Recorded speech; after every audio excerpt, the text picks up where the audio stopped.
चांद्या गावातील महादेव मंदिर हे एक प्राचीन शिव मंदिर आहे. इथले शिवलिंग हे स्वयंभू शिवलिंग आहे, म्हणजे स्वतः प्रकट झालेले शिवलिंग आहे.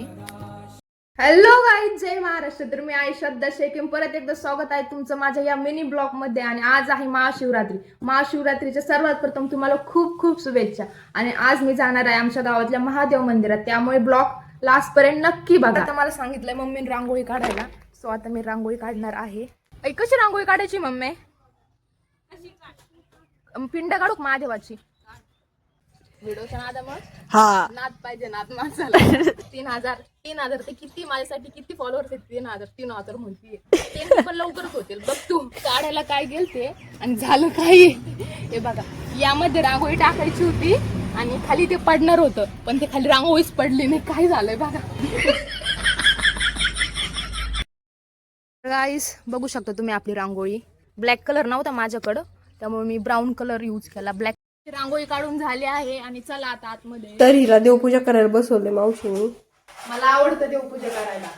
I love Marathi culture. Marathi माणूस आहे, मराठी माणूस. आताच मला बटाटे सोलायला सांगितलंय मम्मीने. आणि आता माझे दाजी आले. इकडे हो दाजी, हे माझे दाजी आहे. इकडे खाली बघ, फॉलो करा.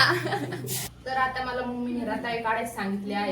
तर गाईस, काम वगैरे आवरून आता मी चालले महादेव मंदिरात दर्शन. तर हे आहे आपल्या चांद्या गावातील सोमेश्वर शिव मंदिर. खूप प्राचीन शिव मंदिर आहे हे. या पवित्र स्थानाला राजमाता जिजाऊ आणि छत्रपती शिवाजी महाराजांचे पदस्पर्श झालेले अशी मान्यता आहे. हे शिवलिंग स्वयंभू शिवलिंग आहे, स्वतः प्रकटलेले शिवलिंग आहे.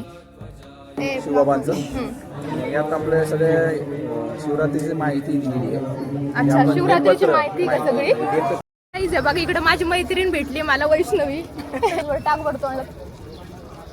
चल ना घरी. आता मी चालले दत्त मंदिरात. महादेव मंदिरामध्ये दर्शन झालं ना, आता मी चालले दत्त मंदिरात. बघा, हे आहे आमच्या गावातील दत्त मंदिर. दत्त मंदिर मधलं आता दर्शन झालं ना, आता मी चालले घरी. एक काम ना धंदा आहे, जेवण तिंदा आहे. गाईस, तुम्ही पण या फराळ करायला. उपवास कमी, खायचंच जास्त. खायलाच मोकार आहे. बघा, आमच्या मांजरीने पण उपवास धरला. गाईस, चला आता भेटू आपण नेक्स्ट ब्लॉग मध्ये. तोपर्यंत तुम्ही आपल्या पेजला फॉलो करून टाका बरं.